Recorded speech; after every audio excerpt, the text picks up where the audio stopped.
The People's Democratic Party in the South has said the petroleum industry law recently signed by President Muhammadu Buhari has not addressed the injustice done oil-bearing Niger Delta communities.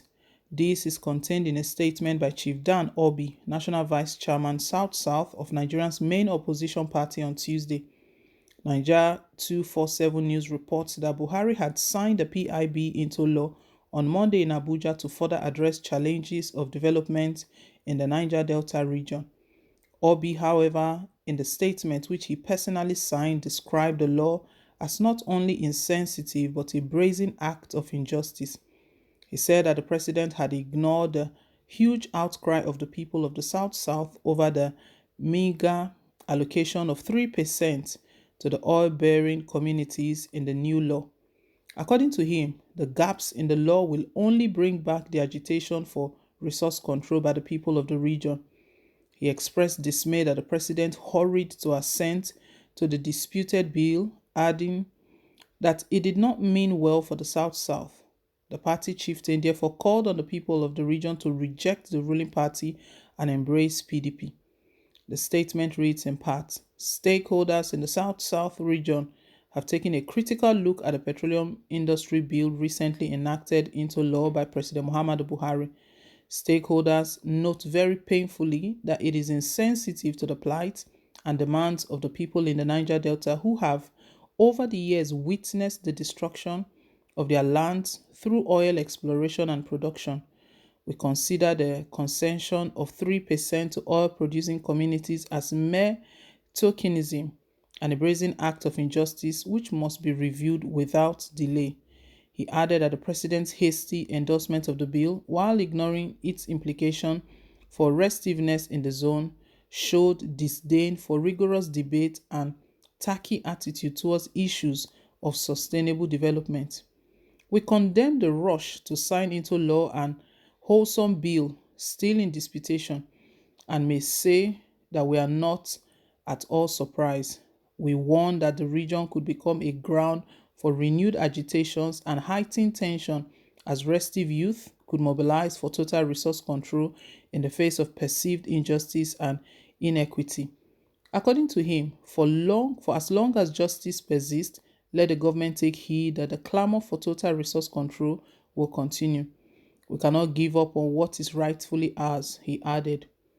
Orbih, however, urged youth of the region to remain calm and make their agitations peaceful, while also imploring them to embrace the opposition PDP.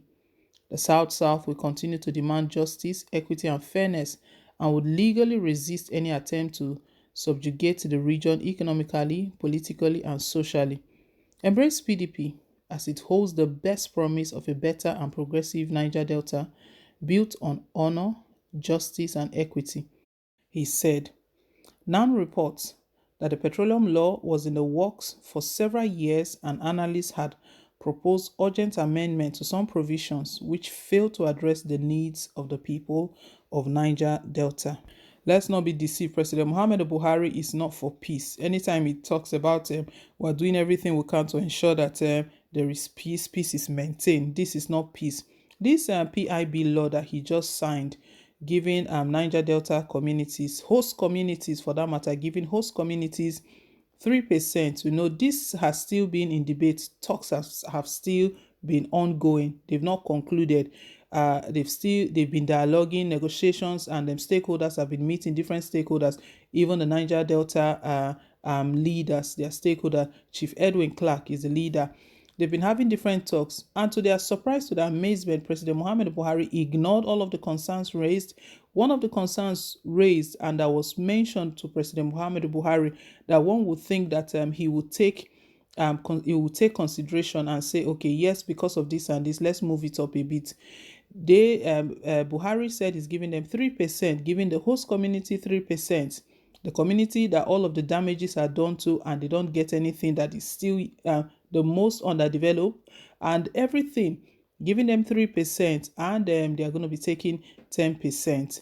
The concern that they raised to President Muhammadu Buhari, that if you leave it this way, if you don't change things, these Niger Delta militants that have been silent over the years, that peaceful activities have been going on in all of these communities, with the oil companies being able to carry out their activities. Remember what militants did in some parts of Niger Delta. If we look at Warri, Shell had to move from Warri because of the attacks. They were too much. They could not even they could not cope. They had to move.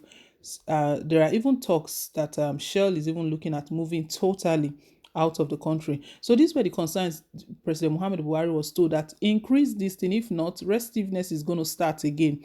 These guys are going to be demanding right now. They're going to be demanding total, not just even a part that you are giving right now. They're going to be agitating for resource control, that they want everything right now. Buhari ignored everything. And while consultations were still going on, he just went ahead in a rush. What is he in a hurry for?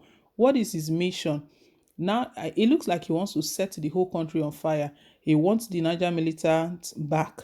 And there's no better way to do it than to sign this bill into law. It's so surprising. And there's been speculations that what President Muhammad Buhari is doing is to set the country on fire ahead of 2023, so that because his tenure is not over, he can declare a state of emergency. Then at the end of the day, there will be no election. His tenure is elongated. We see the plan, while he's still planning to Islamize the whole country. Let's not forget that bit of it, because he's doing everything, equipping the North, sponsoring them, all of these bandits, the Boko Haram, all of them. He's really sponsoring them, looking after them properly. He's claiming right now that he's rehabilitating. There's no rehabilitation anywhere. It's not rehabilitating anyone. He can negotiate with terrorists and bandits, but cannot negotiate with freedom fighters. I don't know who he should be scared of. If you want to call for a round table, who would you be scared of? Because if you call for the agitators, when they are going to come, they will walk in like gentlemen. They are not coming with any weapon. They are not holding anything.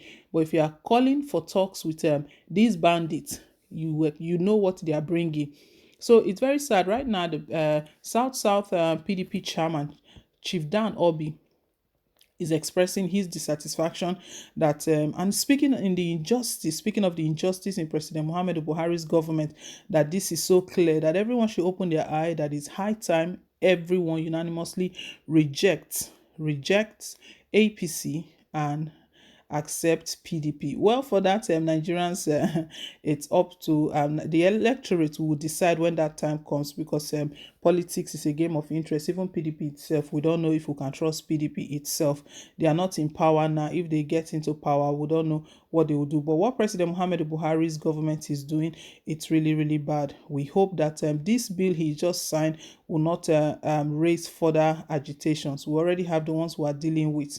My people, let us hear your take down below in the comment section. Thank you once again for staying tuned. And please don't forget to give us a thumbs up, click on the like button.